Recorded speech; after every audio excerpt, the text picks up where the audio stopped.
Fear the wand, the lovable billion-dollar boy wizard is back. Please, Harry. They're going to be here any... On the set of Harry Potter #5, Daniel Radcliffe and cohorts Rupert Grint and Emma Watson gathered once again. It's 5 years later. They are now fully realized teenagers tackling the next installment in the saga of the boy, now young man, wizard. Let me make this terribly simple, dear Potter. Give it to me now. Watch your friends die.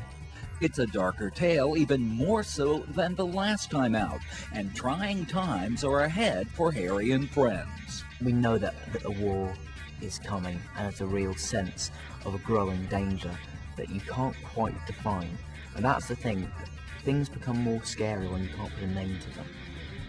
And that's what it is in this film. We know it's Voldemort, but we don't know when it's going to happen, or how it's going to happen, or what form it will take. It feels like this story offers an opportunity for all of the cast to really push themselves as actors. That's what I feel, that they can... It's because it is a little darker, it's a little bit more complex. It's very character-driven. On board this time, a new director, David Yates, charged with guiding author J.K. Rowling's story, Harry Potter and the Order of the Phoenix. The Order of the Phoenix is a secret society which Dumbledore set up.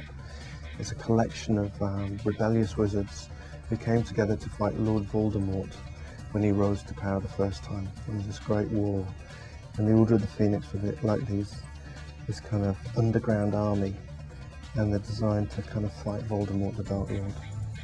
And it was just a collection of wizards, many of whom were killed in horrible ways by the Dark Lord.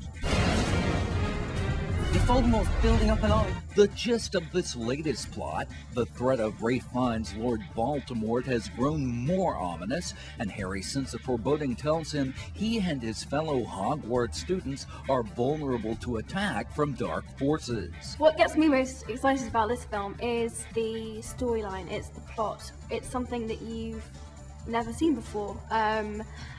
For once, Hogwarts, which is always this very secure, very stable place, which, you know, Harry, Ron and Hermione know they can always go to sort of for safety, and as long as they're in Hogwarts and as long as Dumbledore's there, then they're safe. In this film and in this story, Hogwarts is not somewhere that's safe. The Ministry has decided that they're going to take over parts of Hogwarts, they're going to interfere, they're going to put up new rules, and it's scary and it's dangerous. It is not an understatement to say your fifth-year examinations will, in many respects, determine your futures. There's a political tug-of-war in play at Hogwarts, which involves the Ministry of Magic. A new faculty member arrives on campus to challenge Dumbledore, one Professor Umbridge, played by Oscar nominee Imelda Staunton. Pretty in pink? Pinking shears, more likely. You can't do this. Actually, I can. Everyone is always dressed in black. I think you'll find there's a hint of pink about her. Of course, it's chaos, isn't she? And we've just done the scene where she interrupts Dumbledore in the Great Hall and speaks outright to the children. It's never happened before. And David Yates, the director, we've just been doing that scene. He got his loudspeaker out and told all the children in the hall that this is the way to respond to this shocking experience. That Dumbledore's been interrupted by this little woman in pink. She's trying to keep everyone, you know, not literally doing any magic at all. So, of course, understandably, the kids go underground and form their own society and practice the spells and all that she doesn't know anything about. And of course, she does discover them and finds out there's trouble.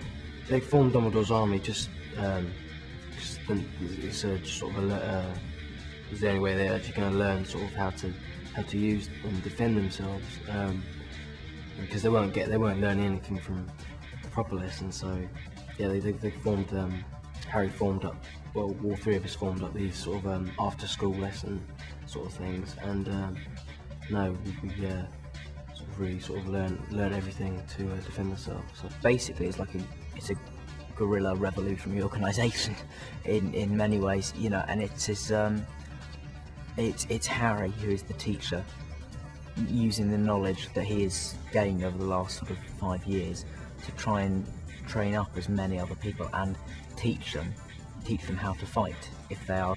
I mean, it's kind of about them rebelling against Umbridge and kind of dictatorship, really.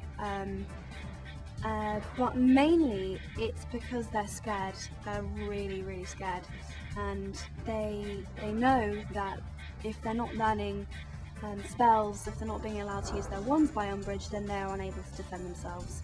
And while the Ministry is in denial that Voldemort has returned, they are not. So silly of me, but it sounds as if you're questioning my authority in my own classroom. Minerva. Not to fear, Harry and his crew are bolder and badder. Umbridge may have met her match. Harry takes matters into his own hands, gets his first screen kiss along the way. Just more evidence our little Hogwarts ensemble is verging on adulthood. That's sort of always been the worry for Harry, because ever since the first film when the Hat said, "You should be in Slytherin," he's been sort of thinking, well, I've obviously got that potential for evil inside me. That's what that must mean.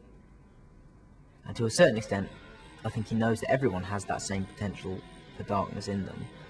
But at the same time, he knows that because there is such a relationship with Voldemort, such a connection with him, that he thinks that this must be stronger, this sense of evil must be stronger in him than it is in other people. And so that is, in this film, is the fear that he may actually be, something might have gone wrong in his head. But I think Sirius is the person who really helps him through that, in that situation. You know, basically says it's not, you know, it's our choices. That's what defines, our choices are what defines us as being good or bad. There's important stuff hidden in that waffle. Progress must be discouraged. The film comes out just days before the appearance of the final book, Rowling's 7th in the series. Anticipation among the Potter loyal has been at typical fever pitch. Reviews have been, for the most part, favorable. Even critics who cut the story rave about the special effects. Word is, Harry still has the magic. You know, the fourth film, all these wonderful big set pieces. We have the biggest battle in history at the end of this movie, a wizarding battle. Wizarding battle has never really been committed to film on the scale that we'll be doing it. It'll be truly stupendous, I think. But leading us up to that is all this lovely character-driven stuff. You know, when I read the books and when I talk to people who love the books, and I love the books, what you really care about is you care about those characters, you know, you care about those relationships. And this film really dips into those in a big way, I think. Are you alright, Harry? Serious, I saw you being... I know! Harry Potter and the Order of the Phoenix is rated PG-13.